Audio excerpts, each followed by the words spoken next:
இன்னைக்கு நம்ம சின்ன மருமகள் எபிசோட் பாத்தீங்கன்னா பயங்கர ட்விஸ்டா போச்சுங்க. அதோட ஹைலைட்ஸ் என்ன அப்படின்னு நம்ம பார்க்க போறோம். ஸோ இதுக்கு முன்னாடி பாத்தீங்கன்னா நம்ம ராஜராகம் வந்துட்டு இந்த மாதிரி இங்க வேலை செய்யறேன் அப்படின்ற மாதிரி ஒரு விஷயம் கண்டுபிடிச்சாலும் இன்னொரு ட்விஸ்ட் நடக்குது. நம்ம போஸோட எக்ஸ் ஒய்ஃபா இருந்த அவங்க இதுக்கப்புறம் நான் இல்ல, நான் எங்க அப்பா கூட போய் அவர் கூட இருந்து எல்லா ஹெல்ப்பும் பண்றேன், நான் கொஞ்ச நாள் இருந்துட்டு வரேன் மாமா அப்படின்ற மாதிரி அவங்க ராஜராகம் கேட்க ராஜராகமா முடியாது அப்படின்ற மாதிரி சொல்றாரு.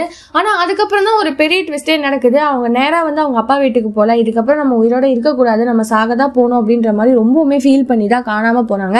இந்த விஷயம் நம்ம சேதுக்கும் தெரிஞ்சதுக்கு அப்புறமும் நம்ம தமிழ் செல்விக்கும் தெரிய வருது. தமிழ் செல்வி இப்பவாச்சும் எப்படியாச்சும் அவ உயிரை காப்பாற்றணும், அவ இல்லைன்னா கஷ்டமா போயிடும் அப்படின்ற மாதிரி நம்ம சேதுவோட ஹெல்ப்பை தேடி அவங்க போறாங்க. ஆனா இன்னொரு பக்கம் தமிழ் செல்வி மேல கோவமா இருக்கனால வீட்டுக்குள்ளேயே வரக்கூடாது அப்படின்ற மாதிரி ராஜராகமும் சொல்லிடுறாரு.